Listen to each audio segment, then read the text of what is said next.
자, 오늘 우리에게 주시는 기도 제목 같이 한번 나누겠습니다. 누군가 큰 불행 당할 때 함께 울고 함께 기도할 수 있는 믿음과 선한 마음을 주소서.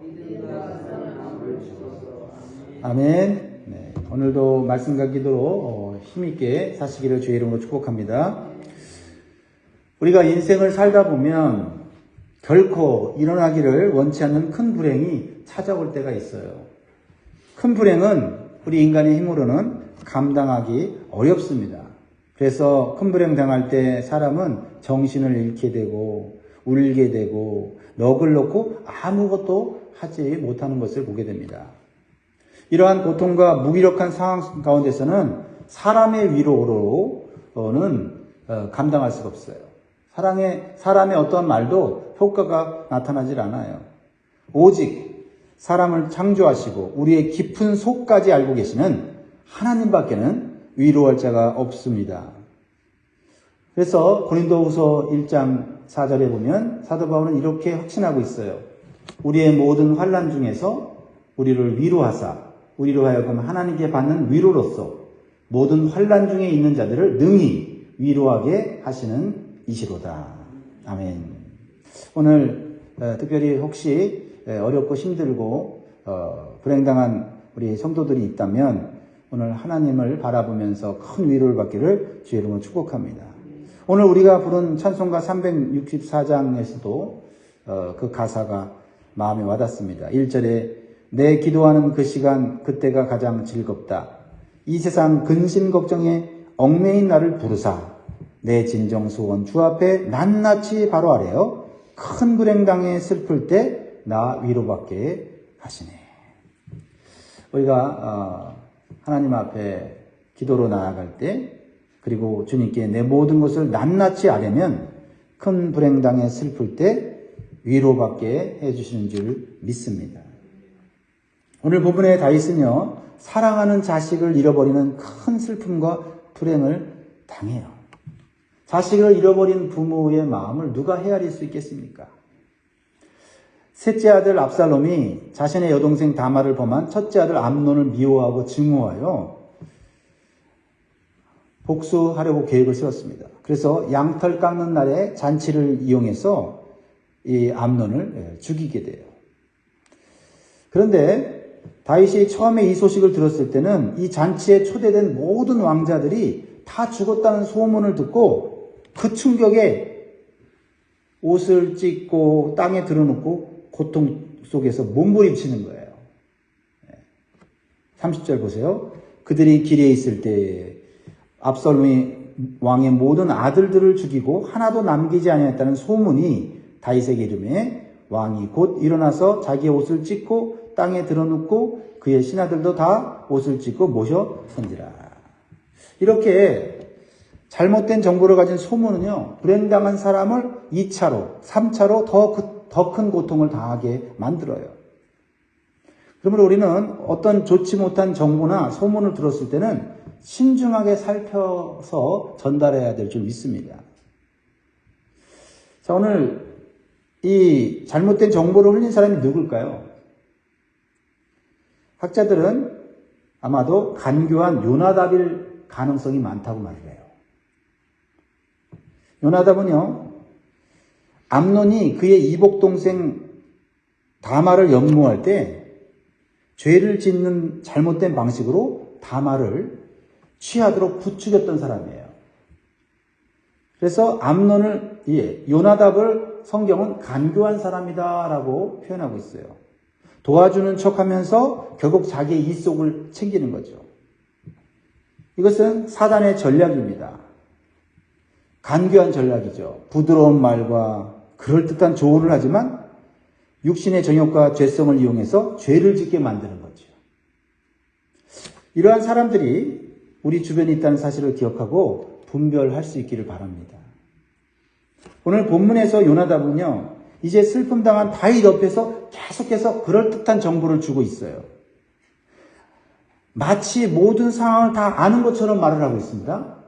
이상하지 않아요? 32절 보세요. 다윗의 형 시므아의 아들 요나답이 아래요 이르되 내 주여 젊은 왕자들이 다 죽임을 당한 줄로 생각하지 마옵소서. 오직 암논만 죽었으리이다. 그가 압살롬의 누이 다말을 욕되게 한 날부터 압살롬이 결심한 것입니다. 위로하는 것 같아요. 그렇죠? 모든 왕자가 죽었을 것 같지 않습니다. 오직 암논만 죽었을 거예요.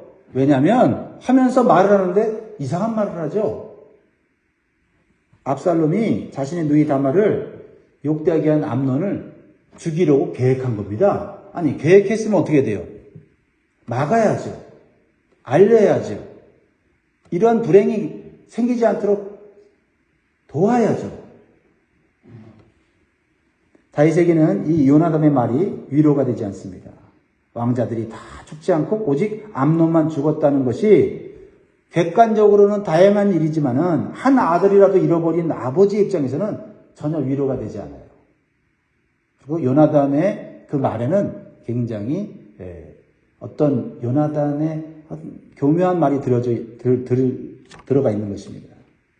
요나단은 계속해서 확신하듯이 오직 암논만 죽었을 거라고 말을 하고 있어요. 33절 또 보세요. 그러한즉 내 주 왕이여 왕자들이 다 죽은 줄로 생각하여 상심하지 마옵소서. 오직 암논만 죽었으리이다 하니라. 그러니까 암논만 죽었으리이다 이 말은 안 해도 되잖아요.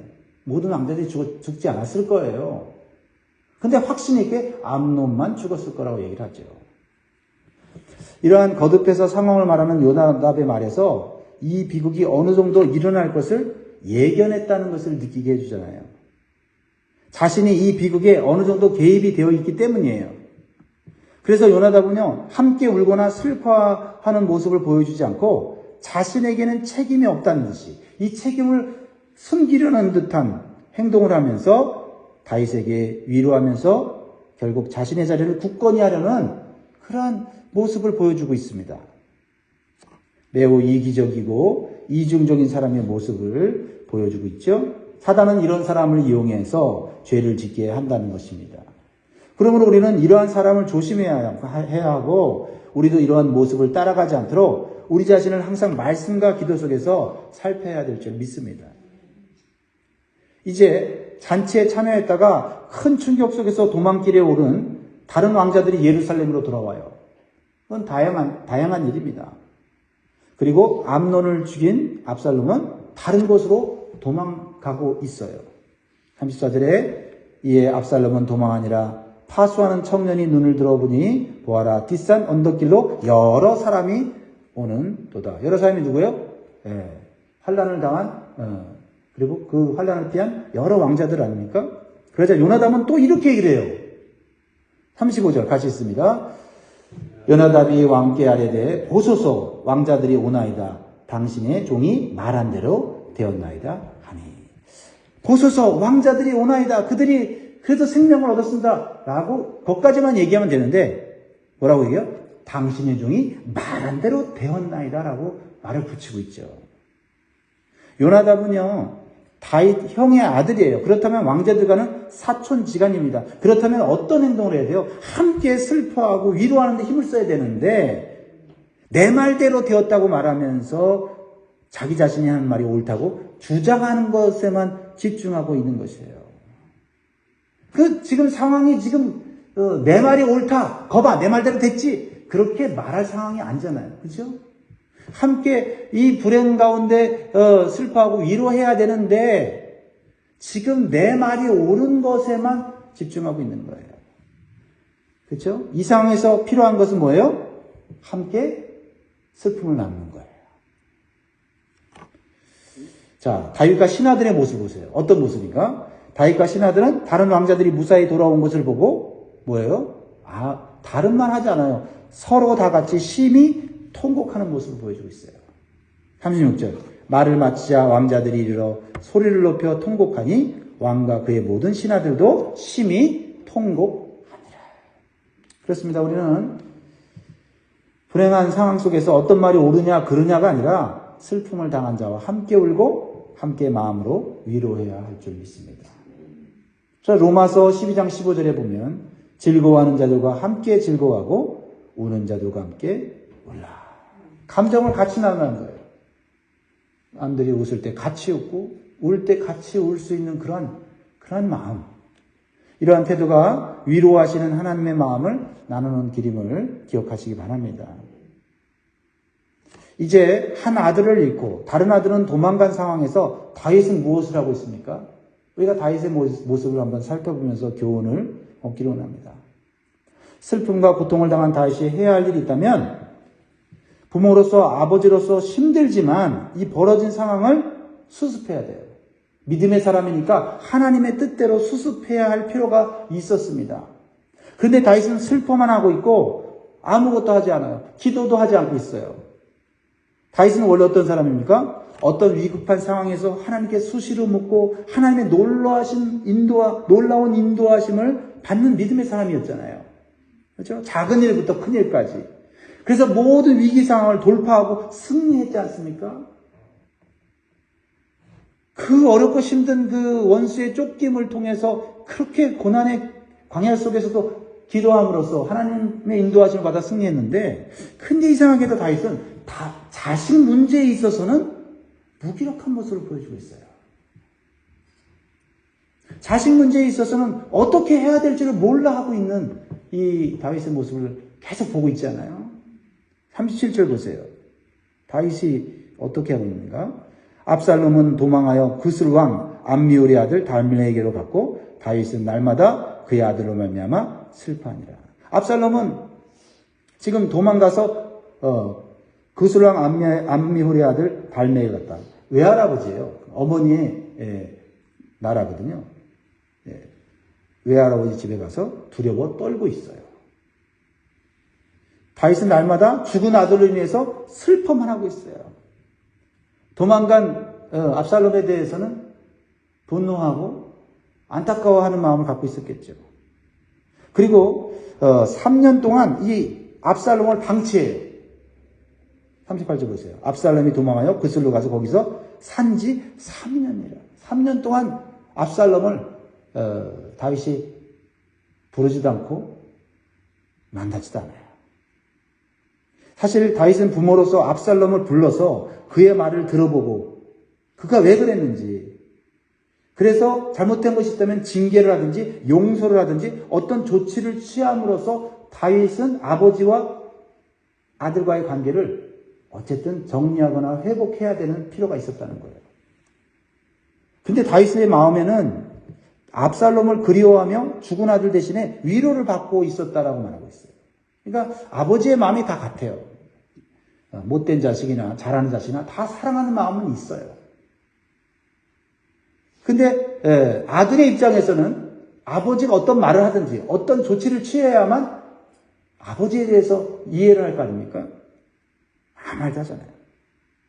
39절에 다윗 왕의 마음이 압살롬을 향하여 간절하니 암논은 이미 죽었으므로 왕이 위로를 받았음이더라. 그래서 이게 우리 보통 아버지의 모습 아니에요? 저는 또 한국 아버지들의 모습이 그런 것 같아요. 표현을 잘 하지 못해요. 그러나 이 다윗의 마음을 압살롬은 알 길이 없어요. 자기를 그리워하고 있고 또 그래도 살아있는 것으로 아버지가 그래도 살아있으니 다행이다 하면서 위로받는 거 압살롬 모르고 있어요. 압살롬은요 자신의 한 일에 대해서 오직 두려움과 죄책감에 빠져 있어요. 1년, 2년, 3년 되니까 아버지가 나를 버렸다고 생각할 수도 있어요. 아버지가 자신을 정죄하고 미워하고 있다고 그렇게 오해하고 있는 거죠.